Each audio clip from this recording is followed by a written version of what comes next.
Hi, everyone. Welcome to Mobile Marketing Milestones, Moloco's Q&A series with the best and brightest in mobile advertising and marketing. And very excited today to have Muammer Ünal from Mobile Action. Thanks for joining us today. Thank you for inviting me. So before we get started, can you give the folks tuning in a little bit of an overview of both yourself and Mobile Action?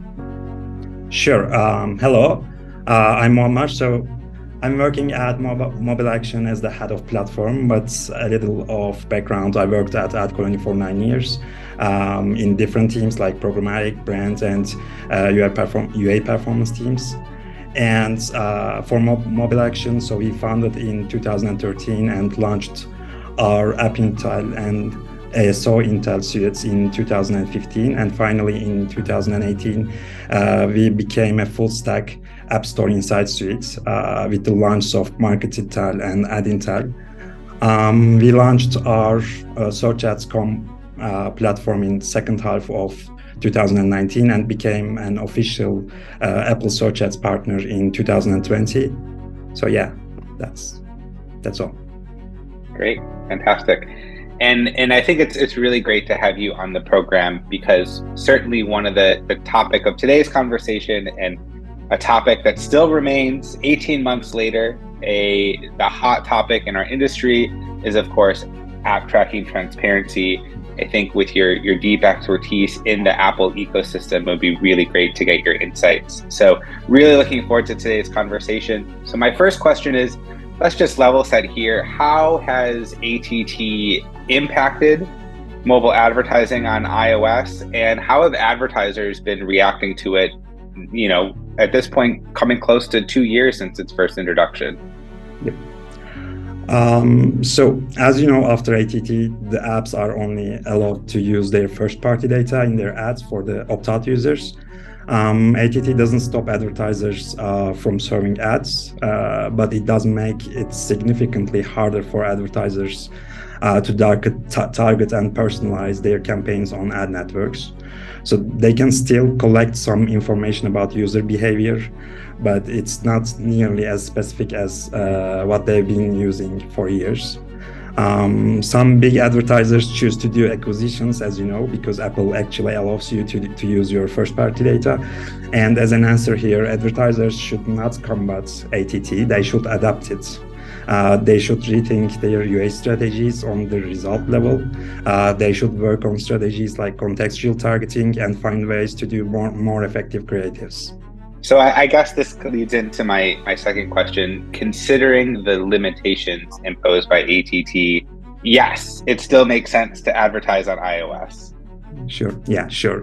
Of course it is, because it's still a very big ecosystem, and even if user-based targeting options on user level is less and there's no way around for this feature, advertisers can still re-examine and rethink their UA strategies, rethink every part of their app campaigns lifecycle, and generate a good revenue from iOS UA campaigns. Yeah, and I think you brought up a really interesting point before, in the sense that the users are still there, certainly. Mm-hmm. And I think, as you mentioned, between creatives and contextual targeting, there's still many different levers that you can pull to achieve your results that you're looking for. It's not like there's zero data. It's just like the information that you're getting is perhaps less granular and less one-to-one than maybe what you're used to. Yeah, exactly.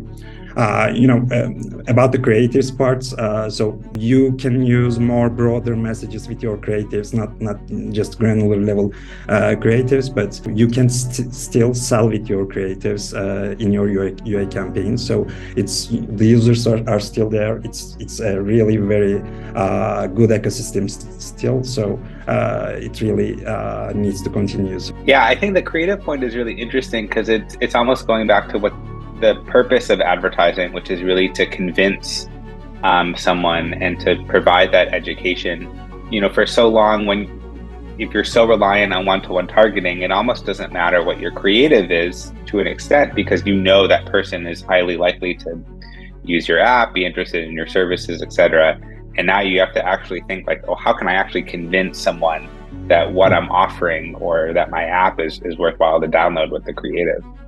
Before the ATT, the creatives were just like using, filling the funnel in post ATT. Your creative should be more like actually selling your product, actually selling your app. So if you focus on creative testings, you can find better ways to advertise your apps in your ecosystem. I'm curious, are you seeing certain types of creative that is working especially well in iOS these days? Are there certain trends or styles of creative that are kind of catching your eye? The full page video size is the best used creative before, and still marketers are using the full page video size creative the most. But other than that, in-feed videos are still in the game. So, but the creative sizes are a very good formula that can help advertisers to performance better in the post ATT process as well. One thing I'm curious about on the creative piece is around testing. So certain kind of standard creative testing, like an A/B test, for example, is maybe just not quite as straightforward in iOS as it used to be. What do you recommend for, like, what are the best practices for testing different types of creative and making heads or tails of the result? About testing, actually not only for creatives, but also for your all UA campaign cycle, my suggestion is to use the incrementality testing, like we learned in school, like control groups and test groups. It's the most known methods, but with these changes, because you cannot go to the user level, you can just isolate your affected variables, and after using the control and testing groups, just isolate your affected variables, and you can just formulate your actions, in your whole campaign, also in your creative testing part as well. Yeah, no, and I think you definitely, it's a good idea, and certainly I'm hearing a lot more about incrementality and the benefit of that. I guess maybe to level set here, I've seen a couple different definitions of incrementality and incremental testing. How do you define it? So it's basically the most known scientific method that we learned in school. Just use two different groups, like control group and one test group, and run your let's say if you're testing a contextual targeting part in your campaign, just change that variable and run your campaign those two different targeting style, and see which performance is better for you. So for the creatives, you can use the same method. So you're just evaluating that control and test group methods in your campaigns. That's the best suggestion I can make, I guess, about creative testing and campaign testing in a way.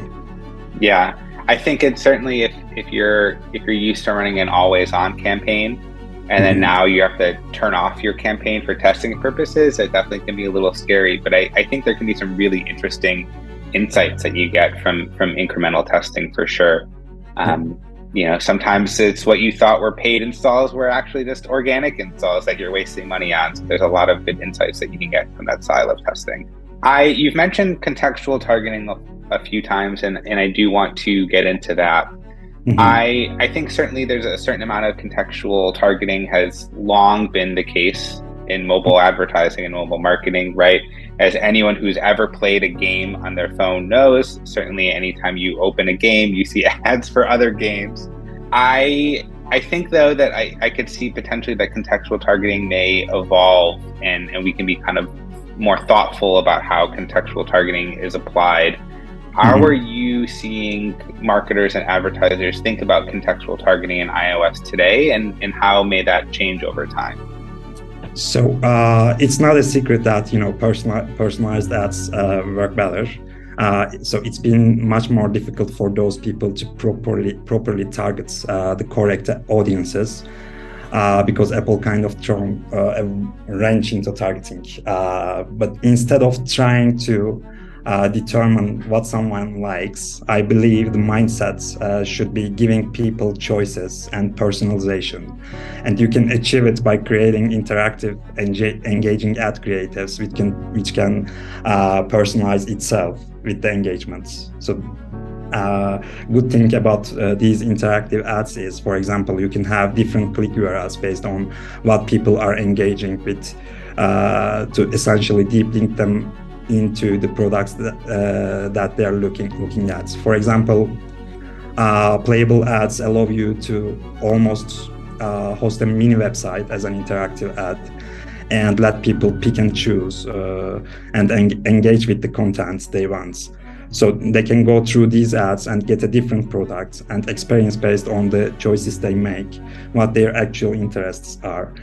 So now you no longer have to target someone so specifically. If you think of it as a wall, we may not crush it, but we may walk around it. So there are still available options out there which are certainly better than a static ads that no one interacts with. Yeah, I think that's a really interesting point and something that I don't see getting discussed very often. So I'm really glad that you brought that up, in the sense that the ad itself can provide you with information on the user and what they like. And I'm really glad you brought up playables. I think so often in the industry, when you think playables, you think, oh, I can play the game before I download it. But I think there's a lot of value, whether it's when you're trying to advertise a movie, or I've seen some major food and beverage brands use playables. I think there's ways in which you can take the interactivity inherent in mobile and make your ads that much more engaging and get additional context on the user. So a really, really good point. So one thing I want to get into, I think we've gone to some great topics here, covered a lot of great ground around creative and contextual targeting, but I do think we would be remiss if we didn't cover the measurement and attribution side of things, which of course leads us directly to SKAdNetwork. So certainly one of probably the key limitations to ATT is that the post-back windows are much less exact. The information that we're getting back on our campaigns through SKAdNetwork is fairly limited. Mm-hmm. I guess, knowing the limitations of SKAdNetwork as it stands today, what would you recommend is the best way to make heads or tails of the data that you are getting, and how should advertisers be thinking about SKAdNetwork? So overall, iOS 15 represents a positive change to the advertisers. Now with the access to install validation postbacks, they're afforded greater insights into the performance, and they can see more results of their campaigns.